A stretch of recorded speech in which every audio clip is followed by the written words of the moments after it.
But Diddy has hit on me at Steve Rifkin's house. And everybody at the house was gay, but I didn't know it. Why do you think so many bad boy artists went broke with Diddy? Or after?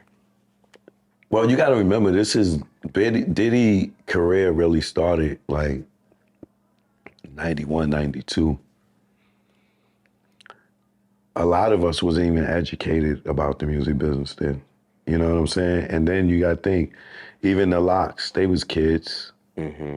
You know what I'm saying? Mace was a kid. You look back at Biggie and Tupac right now, they died at 25. Right. They, to us now, they look like kids, right? Yeah. You know what I'm saying? So a lot of people got robbed because they didn't know the business. A lot of people with Bad Boys succumb to the dark side of the industry, right? The same stuff that Diddy's, they alleging now with the parties, the drugs, the sex. Right.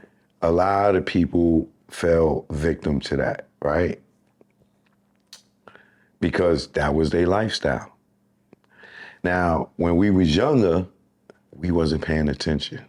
But if you go and you look at the Big Papa video, the lead woman or the lead guy in that is a transgender, right? I'm gonna look it up as you say that. Yeah, you can. So you more so, and we could be somewhat candid. You more so just alluding to like the accusations of Diddy being like into homosexual lifestyles. Yeah.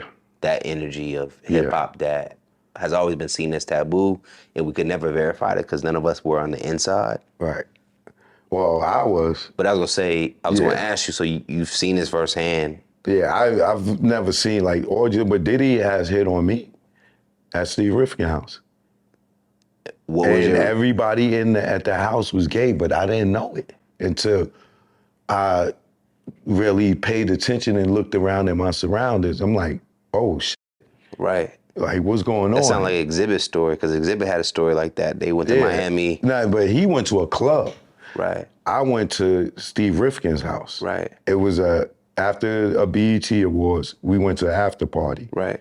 Me, Lil' Kim, Hillary Weston, who was Lil' Kim's manager. Okay. At the time.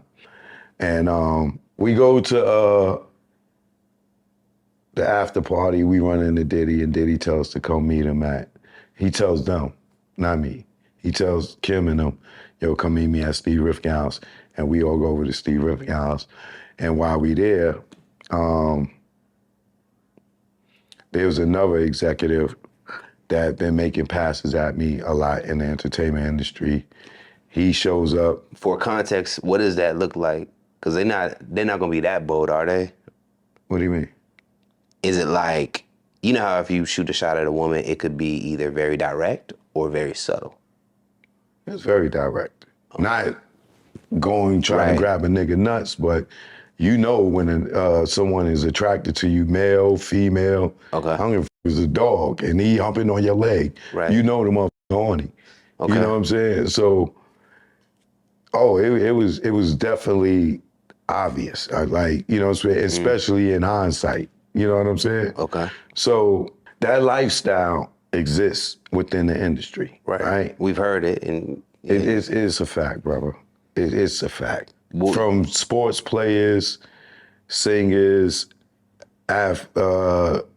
actors, comedians, white, black, Asian, it don't matter. So, because that's a whole conversation you just said, even with the Diddy story. Are you like, how do you respond to that when he makes a pass at you? You play it off? You laugh? You treat, like, I'm cool. For me, at this stage in my life, I'm more mature than to punch a nigga in his face, right? So you just ignore it, and you kind of give him the look like, nah. And giving that nigga the look made him just look hard and made me put my head down. Because he got 5 niggas standing around him. They like the whole booty mob and shit, right? And I'm sitting there like, what the hell? I would grab Hillary by her shirt and I drag her ass outside. Like, yo, this nigga over here hitting on me. Like, yo, don't bring me to nothing like this. And then when I'm not going to name all the people that was there. And I talked about this before, but Okay. I'm not going to do that, right? But everybody that was there was either gay or secretly gay or bisexual. But right now, from what I know now, and I say they all get down like that, right? Right. And me hanging with them, they could have thought that because I was hanging with Lil' Kim, that maybe I would be with that. You know what I'm saying? But I'm not going to knock them for trying. You know what I'm saying? Because all these 75%, 85% of these people that's in the industry that's popular, you know what I'm saying, have succumbed to that lifestyle. My question for that, and then we can kind of do a spin move out of it. Because I'm always curious about, was it already in them, or was it does the industry groom them to be open to it? The industry grooms them to be open to it. Like if we go back to the Big Papa video, right? Why is the lead person out of all the bad bitches in New York City back then, even the women in the video, right? Why was the lead a transgender? Why was there, you remember the scene in the bathroom? Why was there a transgender pissing in the bathroom with the and the guy? You don't Standing remember? up, right? Yeah. You don't remember there's a woman in the bathroom with klepto, and I can't remember who the other person is. And they looking at the nigga ding ding, and why they standing at the urinal? Like, why is that in there way back then? Got you. And I just pulled Now in the look at the scene. girl go to the scene when Buster's talking to her at the bar, and Big walk up and move the nigga, and then, or when she say true, stop it right there and look at the knot in her throat. Not the knot in her throat. Talking about this young lady? That's her.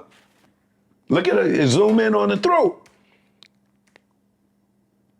Women can't have a little, is that like Her name is Shamika. She was from Queens and she got killed because she was a nigga who was dating her, didn't know it was a man, and went to have sex with her and found out she was a man, and she's dead, and he's in jail. So you know the story. So when you see that, are you alluding to they sprinkle it in there? They subconsciously make you comfortable with it? Bro. Because that is weird not to say weird as a derogatory, but it doesn't make sense why that scene would be in a hip hop video when hip hop was so much about masculinity and da-da-da-da. And So it was supposed to be homophobic, right? So they say, right? Right. But we weren't thinking about transgenders back then. But they're there. Okay. What I believe is that the Tupac Biggie got so gangster and so big that the agenda that they was about to push on us, that they later pushed on us, it just got pushed back. They was getting ready to groom us right there. They was grooming us. We got a transgender in the Big Papa video in the bathroom and the lead woman. Not only in Big Papa and Warning, she's in the bed with Biggie, and then in the Flavor in Your Ear remix, she's dancing behind LL. Right. And Hype Williams is the director, and she's the lead in all three of those videos, and he's the director of all three of those videos. And it's rumored that was his chick, or a nigga, or whatever. Right. Okay. And we can leave people to maybe investigate more on this, but you're saying some stuff that does have me question, because I remember that scene, and I remember more so laughing at it because I thought it was like a joke as a youngster. Like, why is the lady she playing along?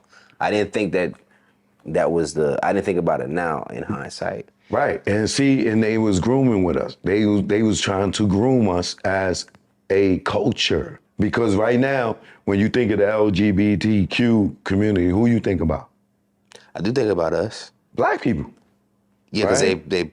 How often do you see a white guy running around on an ad and they market it in the hood? Or how about Chinese people? Right, that's a good point. Do you see that? No, right? How about the Indians? You know what I'm saying? There's a lot of Indian people out here. You know what I'm saying? You don't see them dressing, and it's us. Yeah, I can agree that they have made us appear as the poster childs for it. From the Saucy Santanas all the way down. You know what I'm saying? Like, And this dude, he got a beard and and nails, like, and you know what I'm saying? Like he's stuck in between. You know what I'm saying?